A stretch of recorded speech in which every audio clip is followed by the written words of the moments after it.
안녕하세요. 싱싱맘입니다. 오늘은 여태까지는 이제 남편이 하는 거를 그냥 옵션으로만 나왔었는데 오늘은 그냥 저 혼자 얘기하는 식으로 해서 찍어보도록 할게요. 일단은 오늘로써 23주가 되었어요. 어느덧 입덧도 조금 많이 줄어든 상태로 있는 것 같아요. 제가 오늘 할 얘기들은 제 얘기라서 그냥 편안하게 얘기하겠습니다. 많은 분들이 공감해 주실 것 같아서 한번 제가 얘기를 한번 해보고 싶었어요. 그런 시간들을 좀 갖고 싶었었는데, 저희도 이제 30대 중후반 부부다 보니까 나이가 되게 많죠. 그러다 보니까 이제 사실 싱싱이가 생기기 전까지 한 11개월이 걸렸거든요. 그 11개월 동안 되게 많은 에피소드들이 있었고 노력도 많이 했고 했던 시간들이어서 지금부터 그 얘기를 시작하겠습니다. 임신 준비 11개월 만에 아기가 생겼어요. 저희가 이제 결혼하고 거의 1년이 안 돼서 아기가 생기긴 해서 뭐 많은 분들은 뭐야 되게 빨리 생겼다 이렇게 생각하실 수도 있는데 저희는 좀 급했어요. 남편은 아니고 사실 저 혼자 급했어요. 더 나이를 먹으면 애를 낳기 힘들 것 같고 해서 사실 결혼과 동시에 저는 난임병원을 되게 가고 싶었는데 남편이 반대하는 바람에 조금 더뎠어요. 그래서 난임병원을 이제 우여곡절 속에 갔어요. 거의 9개월? 그 후에 갔던 것 같아요. 이제 아무래도 나이가 있다 보니까 결과는 좋지 않았죠. 그러다 보니까 이제 처음에 이제 시험관 시술을 권유를 받았어요. 선생님께서 했던 말씀은 시험관을 해야 된다. 그런 케이스다.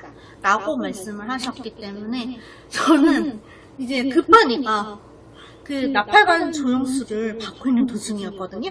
이제 막 그런 검사들 하니까 하고 있는데 계속 빨리 저 그냥 시험관 해주세요 라는 말을 계속 했던 것 같아요.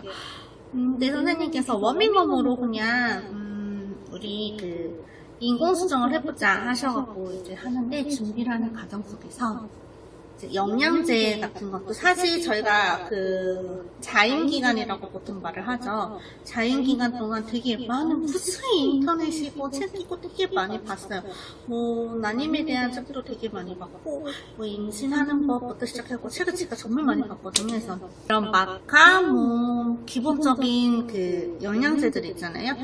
남자한테 필요한 영양제, 여자한테 필요한 영양제 아예 그렇게 해서 나온 영양제들이 되게 많았어요. 특히 퍼틸리티 여자 거 남자 거 해서 거의 2개 이렇게 한 달치 하면 거의 14만원, 15만원 돈 나오더라고요. 그래서 그런 것도 먹어보기도 해보고 하나씩 또 그렇게 먹다 보니까는 뭔가 부족한 것 같아요. 막 욕심이 점점 값이 차더라고요. 그래서 그러다 보니까 뭐 비타민 D도 먹어야 되고 기본 영양제들도 다 먹어야 되고 뭐 마카가 또 좋다더라, 여자도 좋고 남자도 좋다더라, 유산균도 먹어야 되고 하다 보니까 진짜 남편이 퇴근해서 오면 항상 저는 일부러 아침을 안 먹어요, 남편이. 그러다 보니까 그 영양제를 이제 밤에 자기 전에 저녁을 먹고 먹이는 거였는데 간장 종지에다가 이렇게 주니까 남편이 맨날 밥보다 배부르다고 할 정도로 많이 먹었습니다.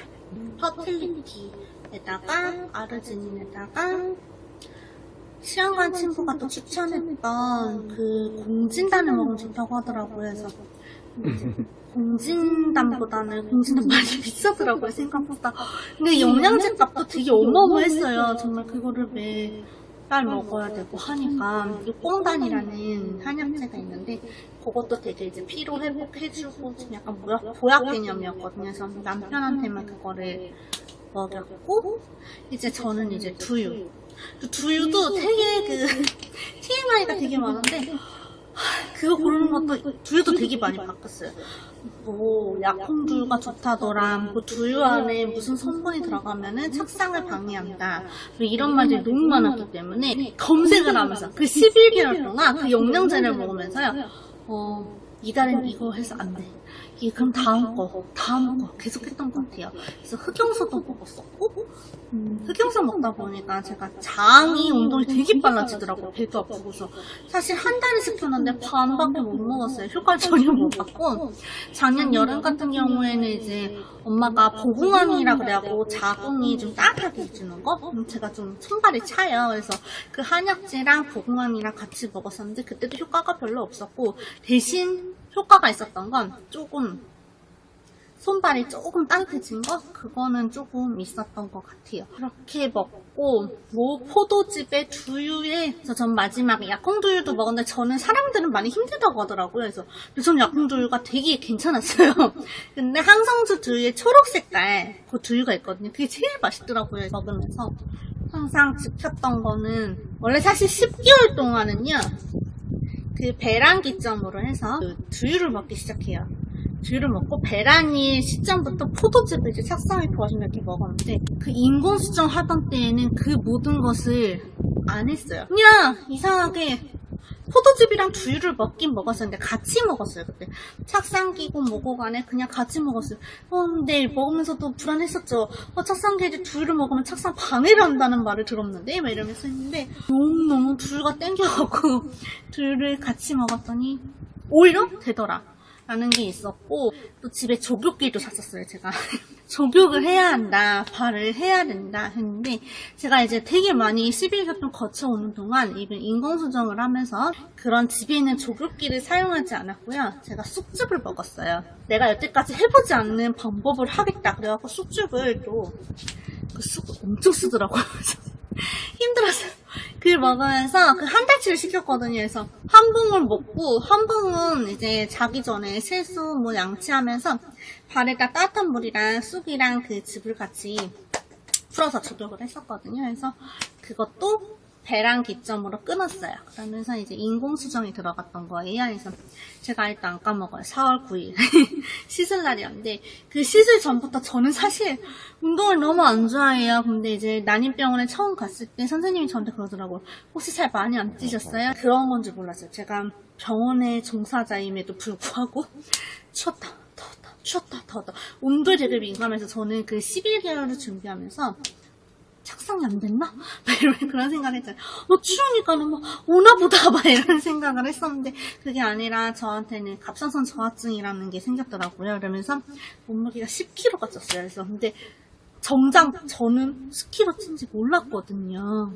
배란까지 주사를 맞다 보니까 14kg가 찌더라고요. 그래서 갑상선 저하증 때문에 신지로이드를 이제 먹으면서 인공수정을 해야 되는데 이제 갑상선 질환이 있기 때문에 이렇게 살을 빼라는 말씀을 잘 안 하시더라고요. 그래서 근데 이제 남편이 되게 공원도 많이 걷게 하고 약간 산에도 좀 가고 약간 동산같이 뒷동산이 있거든요. 거기 가서 막 하고 막 그랬었어요. 그래서 인공수정 시술 당일이었어요. 그래서 시술 당일날 이제 오전에 일을 하고 반차를 내고 저는 간 상황이었고 남편은 연차를 낼 수 있었거든요.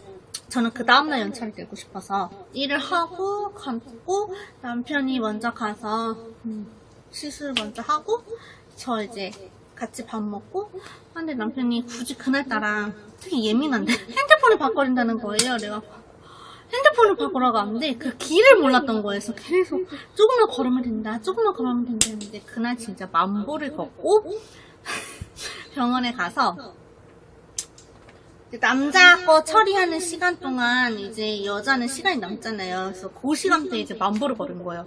그러고서 이제 시술을 됐잖아요. 네, 저 그날은 되게 슬펐어요.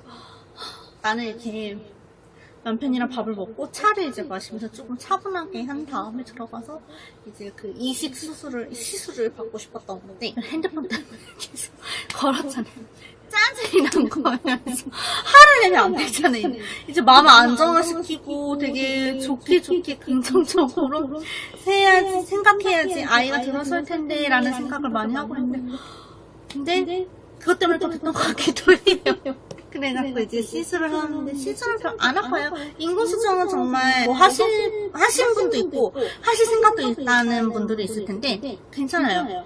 아무것도 아니거든요. 주사도 맞고. 전 되게 다행이었던 건 질정제가 되게 많이 걱정을 했었는데 질정제는 불편하긴 한데 그래도 열심히 해야 돼요. 그 다음에 돌주사라고 보통 일명 말하는 프로게스테론 주사가 있어요.